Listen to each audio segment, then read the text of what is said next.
Welcome to the deep dive.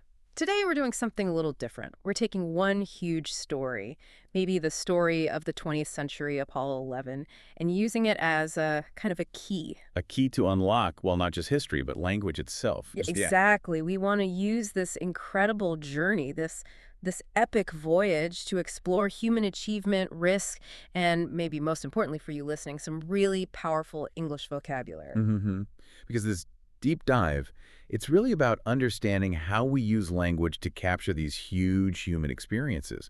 The moon landing wasn't just about rockets. It was a drama, a story. A story with incredible stakes. Absolutely. And to get why it happened, you really have to go back to the beginning, to the, let's say, the pressure cooker of the 1950s and 60s. The Cold War, that backdrop is crucial, isn't it? It's everything. You had these two global superpowers, the U.S. and the Soviet Union, Yeah. locked in this intense ideological fight, democracy versus communism. And space became the main arena, almost, a very visible scoreboard. Totally. It wasn't just politics. It became this fierce technological rivalry. I mean, both sides were pushing the world right to the brink of nuclear war. Scary times. Yeah. But the moment that really lit the fuse for Apollo, October 4th, 1957. Sputnik, that tiny satellite just beeping away up there. Exactly. Sputnik 1, the first artificial satellite. Yeah. For the U.S., this wasn't just, losing a race. It was a profound shock, a national humiliation even. It triggered real fear, didn't it? The whole missile gap idea. Right. If they can put that up there, what else can they launch? So that little beep really galvanized the U.S., just spurred the whole nation into action. And NASA was born out of that moment in 58. Pretty much directly, yeah. Yeah. But the U.S. was still playing catch-up. Fast forward to April 61, and the Soviets score another massive win. Yuri Gagarin, first man in orbit. The ultimate first. So President Kennedy, he knew he needed something big, something audacious, a goal so huge the Soviets couldn't easily match it. And he found it, May 25th, 1961.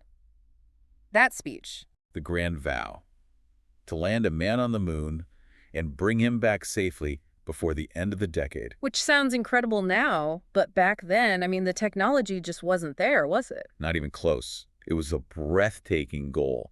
They hadn't even figured out how to properly dock two spacecraft in orbit, let alone travel 250,000 miles to the moon and land. So the path forward was completely uncharted. They were basically making it up as they went along. In a lot of ways, yes.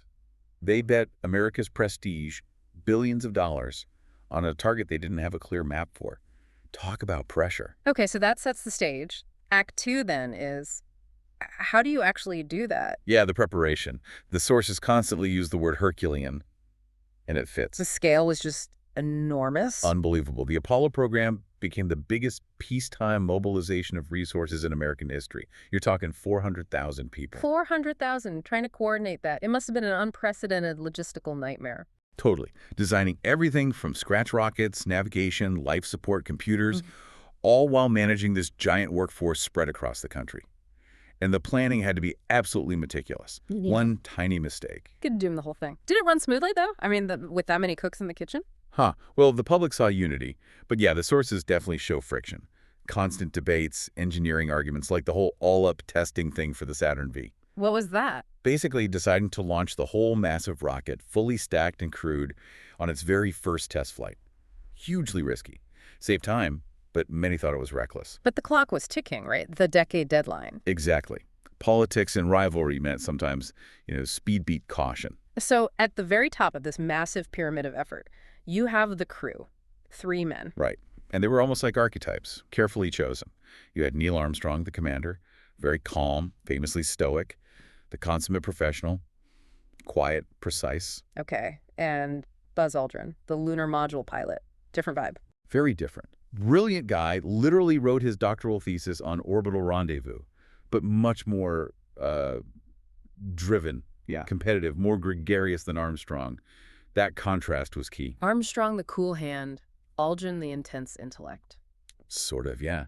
And then you had Michael Collins piloting the command module, known for being witty, sharp.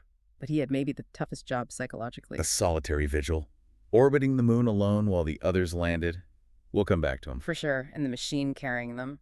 Well, it lived up to the Herculean task. Yeah. The Saturn V rocket. It's just a monster, a colossal behemoth. 36 stories tall. Still the most powerful rocket ever successfully flown.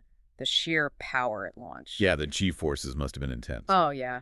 July 16th, 1969, liftoff. The acceleration just slammed them back into their seats, like 3 or 4 times normal gravity pressing down on you. A really violent ride initially. And the rocket itself, technically, it was this complex, intricate stack. 3 main parts. You had the command module, Columbia. That was their living space, the bit that came home. Then the service module attached engines, power, oxygen. And the lander? The lunar module, the LM, they named it Eagle, looked really fragile, kind of spidery, built only for space and the moon landing. Didn't need to be aerodynamic at all. So, July 16th, launch day. The sources describe it as a spectacle. A total cacophony of controlled violence. It literally shook the ground for miles. A deep tremor. Once they were up, they needed that big push towards the moon. Right, the translunar injection, or TLI, that's the big burn that slingshots them out of Earth orbit. No turning back easily after that. They're committed to the 240,000-mile trip across the void. And that's when Collins does his maneuver, separating and docking. Exactly. He separates the command service module, turns it around, docks nose to nose with the Eagle still attached to the rocket's final stage, and pulls it free. Now they're the complete moon vehicle. And Collins is the linchpin here, captain of the mothership orbiting above. While Armstrong and Aldrin crawl into the Eagle and get ready for the most dangerous part. Act 3, the landing. The sources really emphasize how perilous this was. Oh, absolutely harrowing. Those final minutes. It's where technology and human nerve were tested to the absolute limit. Okay, let's break down the crises. First, those computer alarms. 12:02, 12:01. Right. As Eagle's descending, the guidance computer starts flashing these alarms, basically saying, I'm overloaded. For years, people thought it was just, too much general processing. But the sources reveal something more specific. Yeah. Turns out Buzz Aldrin, just following his checklist, had accidentally left the rendezvous radar switched on. That system wasn't needed for landing, only for linking back up later. So it was feeding the computer unnecessary data. Exactly. Hogging processing power it couldn't spare. A simple procedural slip-up became this massive potential showstopper. Incredible. And back in Houston, you've got this young guy, Steve Bales. Yeah, guidance officer. He has maybe 10 seconds to figure out. Is this a fatal error, or can the computer handle it? He makes the call. Go. As the alarms aren't critical. Gutsy. Incredibly. But the danger wasn't over. Armstrong looks out his window. And doesn't like what he sees. Not at all. The autopilot is taking them straight towards a crater filled with huge boulders. Landing there. Disaster. Mission over. Maybe worse. So this is where his famous calm under pressure kicks in. Big time. He takes manual control. He's now flying this fragile lander like a helicopter, skimming low over the surface, searching for a clear spot. And his heart rate Spikes. From arresting 75 beats per minute up to 150, you can actually hear the stress creep into his voice on the tapes, even though he sounds calm. While he's doing this, the fuel is just vanishing. Oh yeah, dwindling fast. Yeah. They had a strict 60-second rule. If they didn't land by the time the 60 seconds of fuel remaining call came from Houston, they had to abort. How close did they get? They were flying over that boulder field when the 30-second call came. Armstrong scanning the ground, Aldrin's calling out altitude and speed. They finally touched down with maybe 20, 25 seconds of fuel left. Utterly silent in the LM for a beat. Until... Houston, Tranquility Base here, the Eagle has landed. Just chills. Relief washed over mission control and really the whole world. A triumph of nerve as much as technology. Absolutely. Human skill saved the machine at the last second. Okay, so they're down. A few hours later, July 20th, 1969, 650 million people watching. The largest television audience in history up to that point. Glued to these fuzzy black and white images. And Armstrong climbs down the ladder, delivers the line. That's one small step for a man, one giant leap for mankind. Yeah. And yeah, the whole debate about whether he said a man or just man, it started right then. But the meaning was clear. Aldrin comes down soon after. What was his first impression? He called it magnificent desolation. Stark, beautiful, alien, and moving around. That was strange, too. Because of the low gravity. Yeah, 1/6 of Earth's gravity. So their gait wasn't really walking. It was this sort of buoyant, slow-motion hopping or loping. Took some getting used to. What did they actually do up there? It wasn't just flags and footprints. No, they worked. They spent about 2.5 hours outside, collected almost 50 pounds of rocks and soil, crucial geological samples. Planted the flag, of course. And that flag needed a little help to look good, right? Yeah, there's no wind on the moon, obviously. So they had a wire sewn along the top edge to make it look like it was waving for the photos. Bit of stagecraft. They also left something behind. A plaque. On the leg of the lander, it read, "We came in peace for all mankind."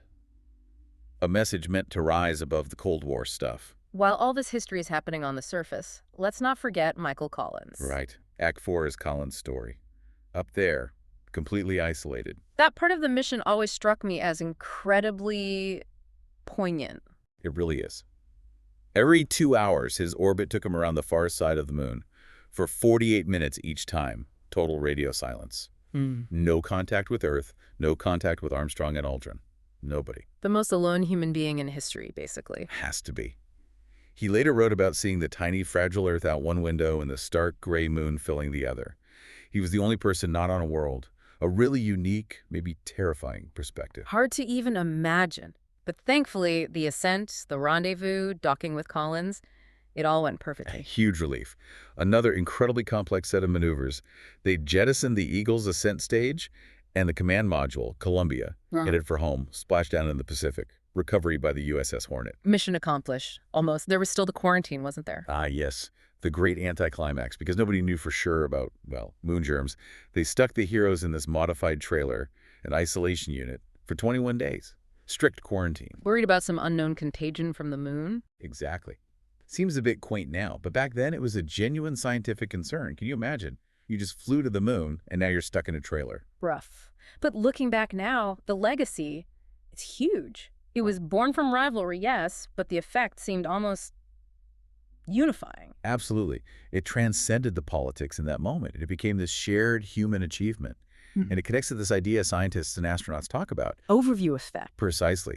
That profound shift in awareness astronauts get when they see Earth from space. This tiny, beautiful, fragile ball with no borders visible.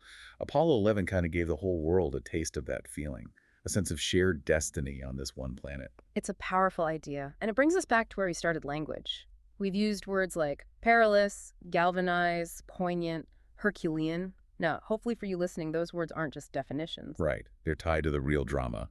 Perilous is Armstrong dodging boulders with seconds of fuel left. Galvanize is the shock of Sputnik. Poignant is Collins, alone on the far side. Herculean is those 400,000 people working together. The words gain weight, meaning Exactly. And maybe that's the final thought.